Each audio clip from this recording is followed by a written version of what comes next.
Shares for Beginners. And from my own experience, from the evidence of researching thousands of companies from an ESG perspective, I have come to the conclusion that you cannot really have a company that has strong environmental and social policies without strong governance. Because it points towards the ethical mindset of the leaders of the business. G'day and welcome back to Shares for Beginners. I'm Phil Muscatello. What's volatility and how do fund managers navigate the dangerous shoals of market downturns? I'm joined today by Craig Mercer from Dalton Investments. Hello, Craig. Hi, Phil. Thanks for inviting me along. Thank you. And usually fund managers are wearing much more like a suit than your outfit today. Yeah, COVID has long since ditched the suit. You know, I spend most of my time working on my own. Comfortable. I know, exactly. It's great these days.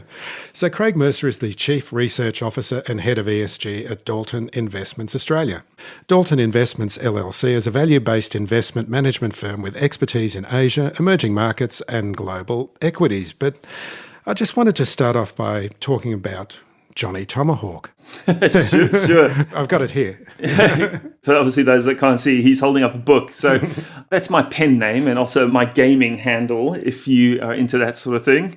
It's a book I wrote about 10 years ago now. And it was, in some respects, as we were just saying before we came on air, quite similar to what Shares for Beginners is about. I tried to distill in a very short, easy to read format some basic rules for investing. But a lot of, financial texts can be quite boring. And so I try to use pop culture and humor to try and sort of elucidate, illuminate some of the problems that many sort of novices face when they invest. It's a very short book. It's about 80 so pages long. It's called Bring Me the Horizon. It is still available on Amazon.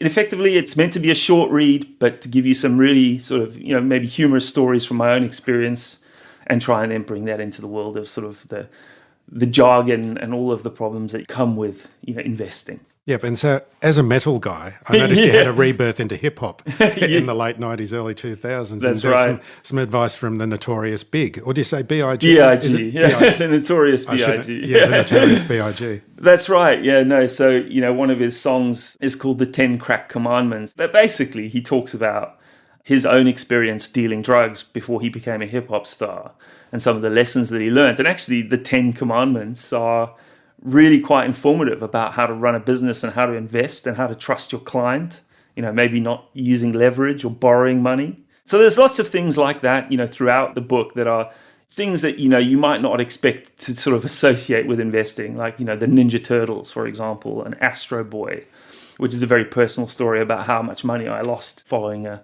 thematic or an idea as opposed to a real business, if you like. So was that idea, was that in your personal account? Or as a fund PA. Yep. PA. I mean, there were a number of fund managers that I worked with around that time that were invested in their own investment portfolios and have subsequently shut down. So, the lesson learned there was like, why not to follow something purely based on, like a dream or an idea. But also the management team of this particular company that made Astro Boy, their original business was making Christmas trees. So what did they know about making movies? And so there's some lessons to be learned there as well about how management teams, I guess, can make really severe mistakes. Yeah. So I'll date stamp this because we're recording on the 10th of May, 2022, and we're going into a period, and I'm going to make the little quotes, volatility. What's your interpretation of volatility? Yeah, actually, interestingly enough, thinking back, I hadn't read my book for quite a while because it's been such a long time since I wrote it. But I wrote about volatility quite a lot in the book. And I'm very much of the Benjamin Graham school of thinking that, in the short run, the market is a voting machine. By that, what he means is that at any point in time, the volatility in a market is what people think about the short-term sort of thoughts about where the market direction is going. He went on to say, of course, that in the long run, it's a weighing machine, which ultimately business performance and the quality of a company will shine through over the long run. So we're going through this sort of period of time where markets are volatile purely because people don't really know what's going on in the world. There's all sorts of sort of, exogenous and, endogenous threats, around, and people don't really know what to make of it, not heads or tails of it. So ultimately, volatility is not really risk. Warren Buffett has often said things like, if the market was to shut for 10 years, would you be happy owning what you own? And then in 10 years, would you get your money back? So from my perspective, volatility is not risk. Risk is losing your money, or the permanent impairment of capital, as some like to say. So in many respects, we're going through this period of heightened volatility because people's emotions are quite high. The fear and greed sort of premise of the markets is quite extreme at this point in time, but that creates opportunity if you're thinking about the long run. So good businesses with strong business performance over long periods of time should win through this. So there's actually opportunities, if you like. So from our perspective, as a long-term value-oriented firm at Dalton, we're really thinking about where are the great opportunities and where they lie.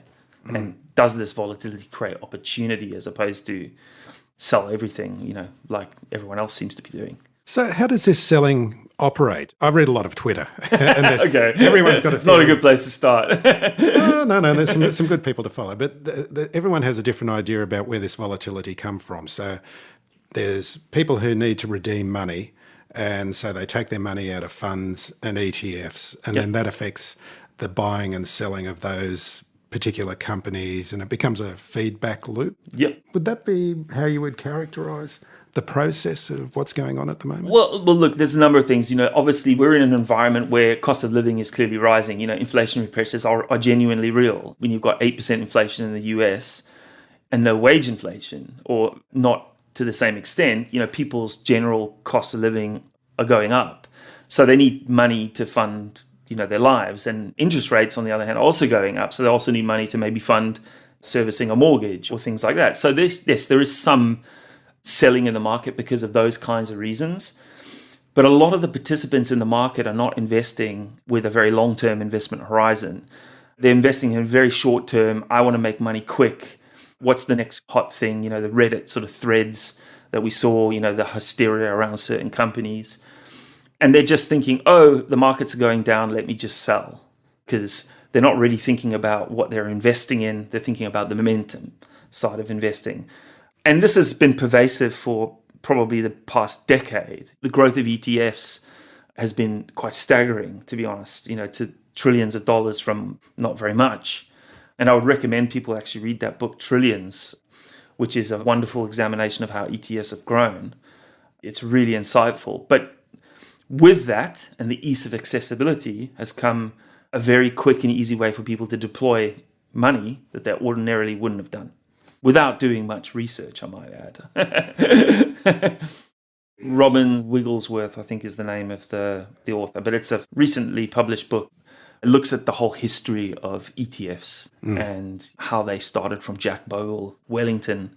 I didn't realize that Jack Bogle was actually the founder of Wellington, which is an active fund management firm, and was cast out because he wanted to grow the indexation business.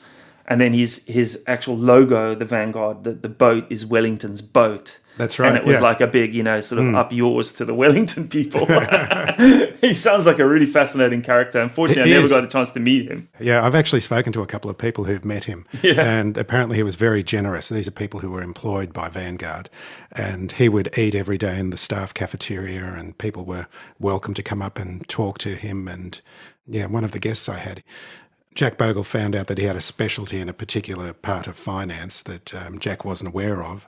And after meeting him in the cafeteria, actually contacted him by email and wanted to learn from this new employee. So that's something that's really important, I think, in investing as well, is just to always keep learning. Yeah, absolutely. Like, you have to be very open-minded. And this is, again, one of the things that I actually wrote about in Bring Me the Horizon, was that there is a need to constantly learn from people that you probably wouldn't ordinarily think are going to teach you something.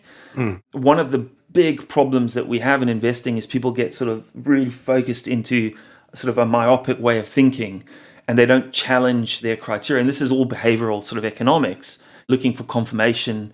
That confirmation bias is really pervasive in investing. People don't look for the competing argument that might, balance out their own viewpoint. They only seek out the information that reinforces their viewpoint. And so reading books about parts of the market or areas of investing that might not be your wheelhouse, or areas that you don't understand, should be something that you do as a matter of discipline, as opposed to something that you just, occasionally do. It should be really entrenched into sort of your modus operandi, if that makes sense. And presumably you've got an investment team that are challenging each other yes, every day.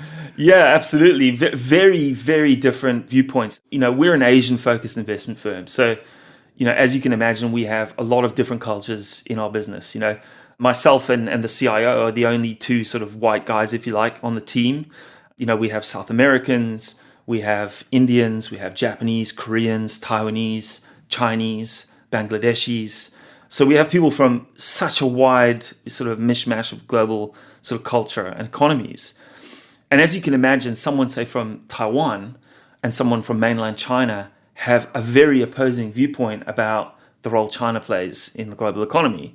And so that can lead to quite heated discussion and debate, because from the perspective of someone that comes from, Taipei is very different to the perspective of someone that comes from Beijing because of the news that they consume and the way they're fed information. Yep. So that creates, what I call constructive tensions. It informs the debate and it gives us a more open mind, which is what you want. You want a creative tension, if you like. So what are the conversations like at the moment? Look, I'd say animated is probably a good way to describe it. There's so many different viewpoints. The biggest areas of discussion that we've been having internally have been around China in particular. With the Russia-Ukraine invasion, there's a lot of thought process. There has been a lot of discussion internally about what will, Xi Jinping do with Taiwan, given what we've seen happening in Hong Kong and now with Hong Kong appointing a new leader that is effectively an extension of Beijing. What does that mean for Taiwan? And what does that mean then in turn for the global semiconductor industry, for example? Taiwan is really integral to the global semiconductor industry. If there was a more, sort of strategic move by the Chinese government into Taiwan, that would be catastrophic for the global economy. There's some of us that probably think that's a higher probability than others, but you can see the way in which the geopolitics around the world are sort of shifting. A lot of Taiwanese companies, by way of example, have started to invest heavily in US-based manufacturing facilities. A lot of companies that were historically doing business in China, with outsourced manufacturing, for example, have started to decouple their supply chains and move back to Japan or back to Taiwan or to other parts of the Asian region, or indeed offshore. India, for example, has been a beneficiary of that. Apple has started to build facilities to manufacture phones in India. Now, that's all as a consequence of, the geopolitical framework. Now, there's probably the very pro-China bulls that will think, it's just a short-term phenomenon. We don't think it's really going to change that much. And then there's the other side of the coin, which is this is something that's going to persist and will continue to sort of decouple. And we're sort of probably more in the latter part of that conversation. And it's also, as head of ESG, one of the things that I think about a lot is with the whole Russia situation, basically immediately cast out as a non-investable market, given what they're doing in Ukraine. And that sort of begs the question, well, how does China fit into that equation? If they're sort of supporting the Russian regime, which they sort of, not necessarily saying they are, but they are through the actions they're taking, and what's going on with the Uyghur community, should an ESG-minded investor be casting the same sort of die on China? And that's a really deep philosophical question in my mind. Russia is not integral to the global economy. Yes, it produces oil, yes, it produces gas, but those are almost replaceable because, they're 8 or 10% of the global sort of supply. And they're commodities. They're commodities that can be produced somewhere else. China is, fundamentally integrated into the global economy through manufacturing. I mean, they make everything. So if that's cut off tomorrow, that would have material ramifications for so many different kinds of industries and, sectors that you wouldn't even imagine, you wouldn't even think about, I guess. And ESG comes into it as well in terms of does. thinking about China as a manufacturing base. Yeah, of course it does. I mean, one of the things that was really fascinating is in the last few years, the Chinese government has sort of mandated that companies have what they call a CCP Committee. So, like in corporate governance terms, say in somewhere like Australia, you have an audit committee and you have a remuneration committee. Well, companies have those things in China, but they also now have a CCP Committee. The Chinese Communist Party. Exactly, right? So, the conduit between company operation and a conduit to the government, right? So that in itself to Western-minded investment firm or investor in terms of the governance side of should things, be a concern, yeah. Right? Because the Chinese Communist Party is not aligned to your, motives or your what you want from a successful sort of investment from a capitalistic standpoint. They have very different objectives. That's one of the reasons why for many, many years, almost since we started investing in Asia, we've never wanted to invest in state-controlled companies because fundamentally misaligned to you as a minority shareholder. The state of China's goals are completely different to what you want as a shareholder. Yeah.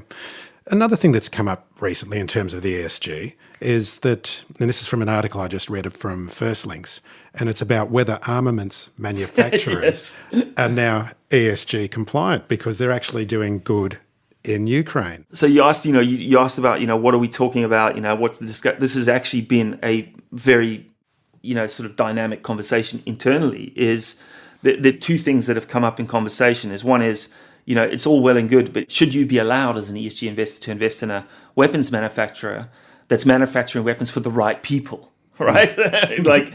Now, of course, the right people is a highly interpretive statement, but that's almost in some respects a very viable question. The second part of the conversation has been around nuclear energy.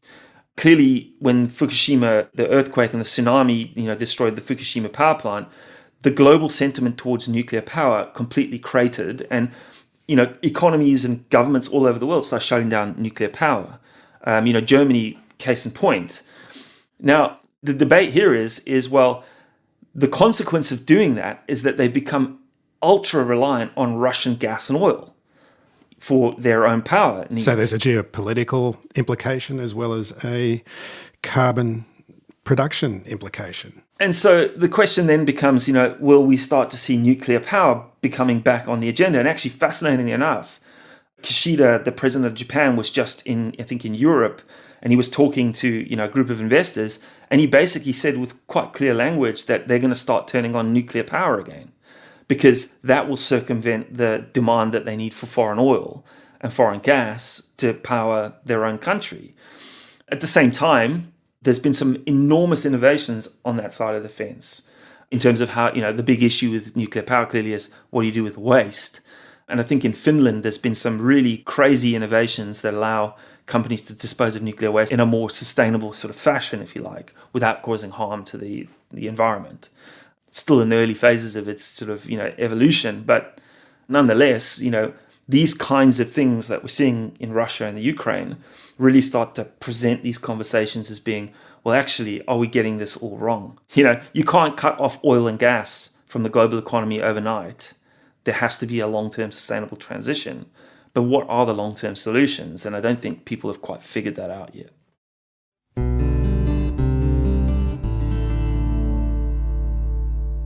So you're mentioning about Chinese companies having a CCP representative they have to form level? a corporate committee that liaises with the government. Does that occur with Chinese companies that are listed on the NASDAQ? So that's a very fascinating conversation. So, we know Alibaba, for example. Yeah, Tencent has done this. But the reality is those companies, and this again has been a hot topic of conversation, is most of those US-listed Chinese companies will have to delist at some point.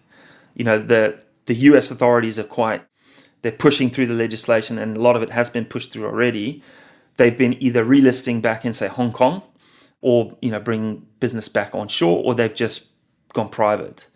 And that whole banning of the ADRs, American Depository Receipts, really stems from a corporate governance concern, which is all of those listed entities in the US are what they call variable interest entities, which effectively means that they are a Cayman or a British Virgin Islands a domiciled company that has entered into a contractual arrangement with the onshore company in China, and there's almost no transparency between what those contracts actually, intimate. So the auditors can't get clean access to the onshore, accounts in China.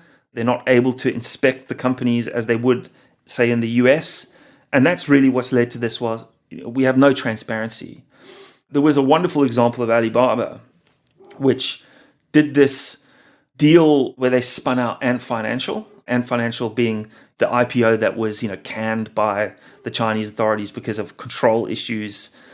But Ant Financial was spun out of Alibaba at a price that was absolutely ludicrous. And I can't remember the number exactly, but it woefully undervalued the business. But who was the controlling shareholder of Ant Financial? Well, it was Jack Ma. So he was essentially selling the company to himself at a price that was unreasonable. And I'm talking, it was probably sub $10 billion at the time. And then they were going to do an IPO that would have valued the business at $120 billion or whatever it was, which, that screams of bad corporate governance, right? That's a related party transaction? That's correct, Yeah, right? yeah. So Ant Financial was controlled by Alibaba. They were the major shareholder, and it was effectively spun out at a price. And because they control the voting rights of Alibaba, they could do it without other shareholders, approving it. Now, and again, this is one of the major drawbacks of a lot of technology companies, not just Chinese ones. Like WeWork was a great example of this. Facebook, where you have founder controlling shareholders that might own, say, 9% of the equity or 10% of the equity, which is not an immaterial amount of equity. But they structure the equity in such a way that that 10% carries a much more substantive voting, power. So they have Class A shares, which is what the general public owns, and that's one share, one vote, which is pretty normal practice. But then Class B shares might be one share, 10 votes. And the Class B shares is where obviously all the controlling shareholders sit, and they own less than the controlling amount of the total equity of the company, but they control the company. So Alibaba was that kind of example. And almost every single technology company that I can think of in the US has that same kind of structure. So you have a controlling shareholder that's not the controlling owner, if that makes sense. That's really interesting because ESG, most people think about ESG and wanting to have a carbon-free future. But the G part of it is governance. And Absolutely. this is so important as well. And you're just highlighting so many of these governance issues in many companies. Absolutely. And it's very hard to think, and from my own experience, from the evidence of researching thousands of companies from an ESG perspective, I have come to the conclusion that you cannot really have a company that has strong environmental and social policies without strong governance. Because it points towards the ethical mindset of the leaders of the business. If they structure the governance in such a way that is fundamentally misaligning you as a minority shareholder, how can you really trust what they say they're doing on the E and the S is really correct, right? But you also have no power to enforce the change. So, one share, one vote should be what everyone does. But the private equity firms around the world have, come to deals to take these companies public from being private, where they've given unfavorable terms, I guess, or favorable to them, to the owners of those businesses when they go public, so that they can retain control, behave like a private enterprise, but spend the public's money, which is, a great transition of wealth, I should say. In your opinion, is there a company that's getting it right?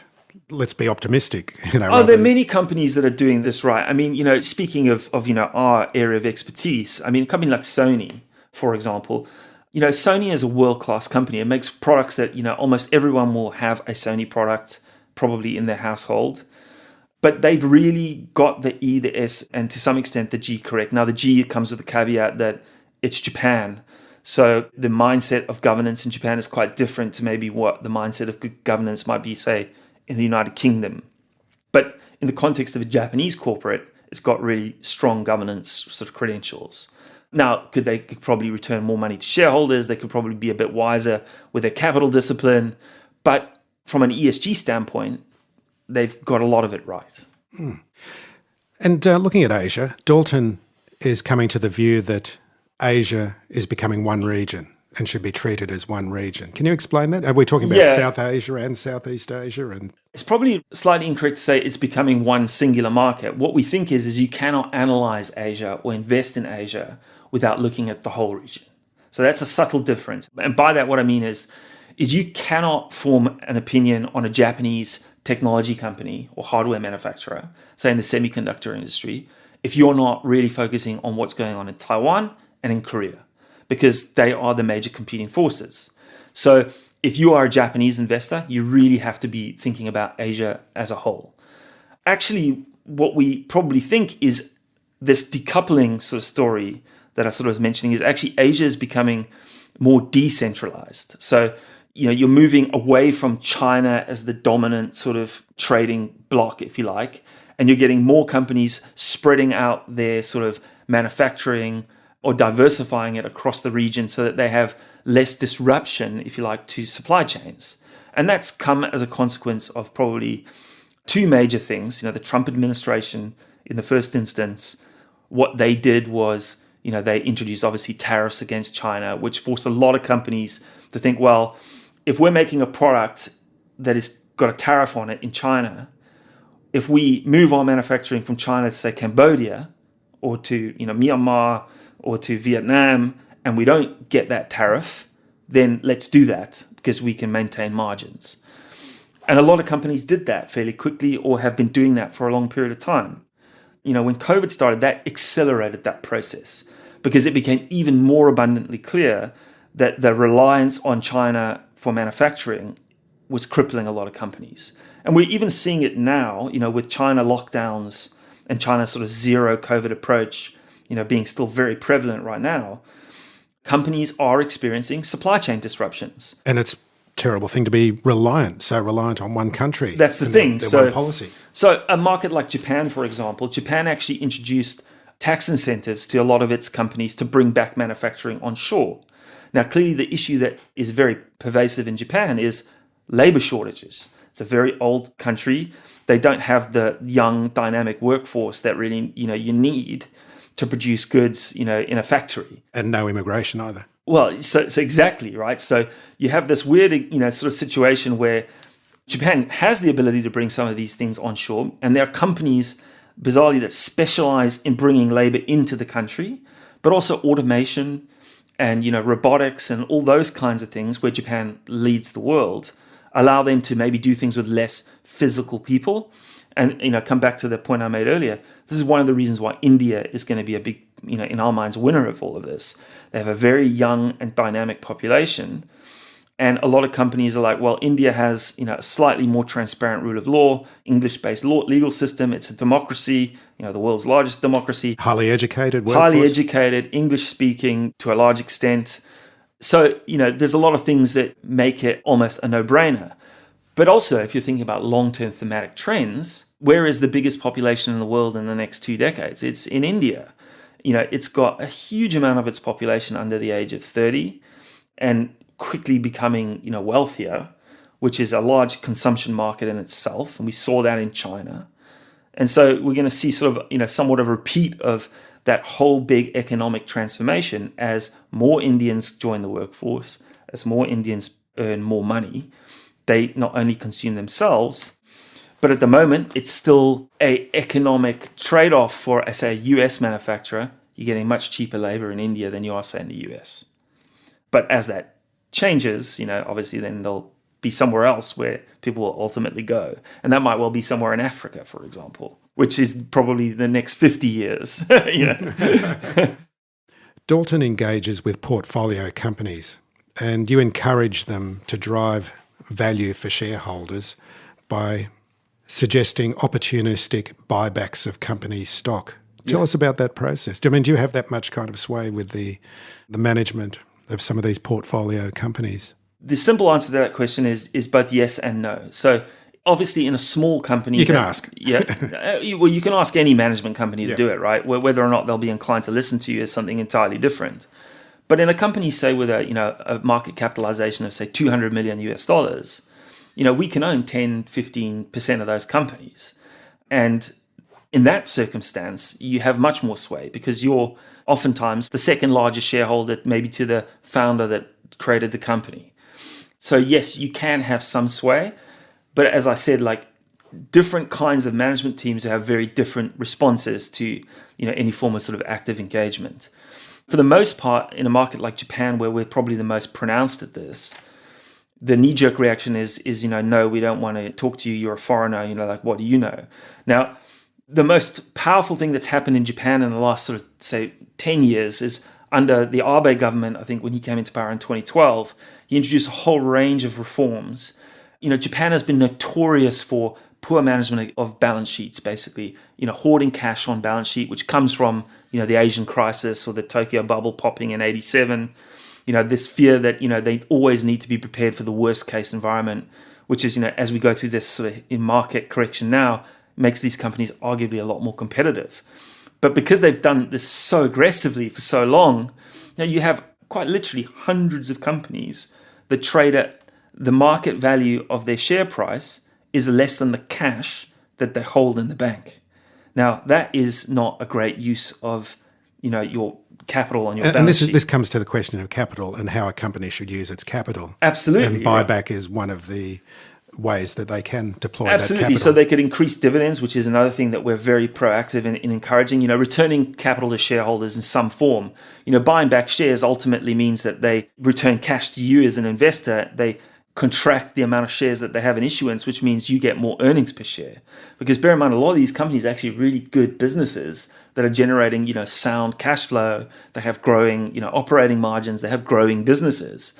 And so the cash just continues to grow because they don't really do anything with it. So they should either buy themselves out and take themselves private because they shouldn't really be necessarily public companies, or they should return that cash to shareholders in some way that is accretive to all shareholders. Now, the bizarre thing that we've come up against in Japan is even though the owner might be the biggest shareholder, they are ultimately the biggest net beneficiary themselves of doing this kind of transaction. But they're reluctant to do it, which to us doesn't make any sense. So being more gentle, a bit sort of engaging with companies over very long periods of time, understanding that we're a long-term shareholder in a business, we're not here just to, strip money out of the business and then walk off. All those kinds of things are really important in a market like Japan. So we've had some successes in doing this. I mean, if we look at our own portfolios, we've had more buybacks and more dividend increases in the last 18 months than we've ever had historically.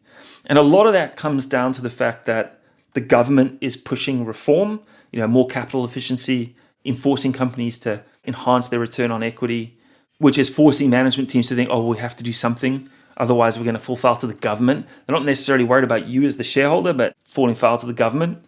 And then the Tokyo Stock Exchange itself has introduced a whole sweeping range of regulations that have said basically if you don't meet certain standards, you're going to be delisted from the primary stock market in Tokyo, which, if you know anything about Japanese culture, loss of face is an enormously big thing. And so here you've got a situation where the companies don't want to be demoted from these indices, so have to come up with a plan to, increase the value of their own company to keep themselves in those indices. So whether it's buying back stock, selling other assets that they might have that are, underperforming, increasing their dividends, buying themselves out, or, doing mergers with others to create a more cohesive end product, if you're end company. Those are all things that are on the table, and they're happening at a reasonably fast pace, which is a really exciting time to be involved in the Japanese market. When prices are already cheap, global stock prices are falling. Japan was cheap before they started falling. They've obviously gone down with the rest of the world. The yen is also at I think a 50-year low relative to the US dollar. So if you're a foreigner buying into Japanese securities, not only are you buying cheap stocks, but you're buying them at a very cheap yen. And then this backdrop of all this governance reform and change makes it a really exciting time to be doing this kind of stuff. So Craig, tell us about Dalton and how listeners can find out more about you. Dalton, we're based in the US primarily, but we have offices all over Asia, and like Tokyo in particular. We have a large team. We have people in India, here in obviously in Australia, myself, people in Asia, in Hong Kong as well, and Santa Monica, which is where our head office is. DaltonInvestments.com is our website if you want to learn more about what we do. Manage about $3 billion in Asian equities, I guess, primarily in Asian equities and Japanese equities. And that's really what we, that's our bread and butter. We've been doing it for the best part of 25 years by this stage. And where can listeners find the book? Are you said on it's still available available on Amazon? Yeah, it's still on available on Amazon.com or Lulu Publishing, which is the publisher of the book. I think you can buy it directly from the publisher's website. But Amazon.com, it's called Bring Me the Horizon, and the author's name is Jonny Tomahawk. And as I said, if you ever happen to be playing Apex Legends or something and you see that, that's me. And metal music? Do you play in the metal band as well? Well, yeah, the book was named after a metal band, Bring Me the Horizon, which is, if you're a fan of that kind of music, quite a big band. one of their songs was the inspiration because it was about breaking away from the crowd, if you like. Yeah, well, I could always imagine you in a black T-shirt down at Utopia Records. Actually, I don't go there often enough. Craig Mercer, thanks very much. Thank you very much, Phil. Pleasure to meet you, and thanks for your time. If you found this podcast helpful, please tell a friend, especially if it's someone who needs to start thinking about investing for their future. You'll be helping them and helping me to keep this show on the road. Shares for Beginners is for information and educational purposes only. It isn't financial advice, and you shouldn't buy or sell any investments based on what you've heard here. Any opinion or commentary is the view of the speaker only, not Shares for Beginners. This podcast doesn't replace professional advice regarding your personal financial needs, circumstances, or current situation. And thank you for listening to my podcast.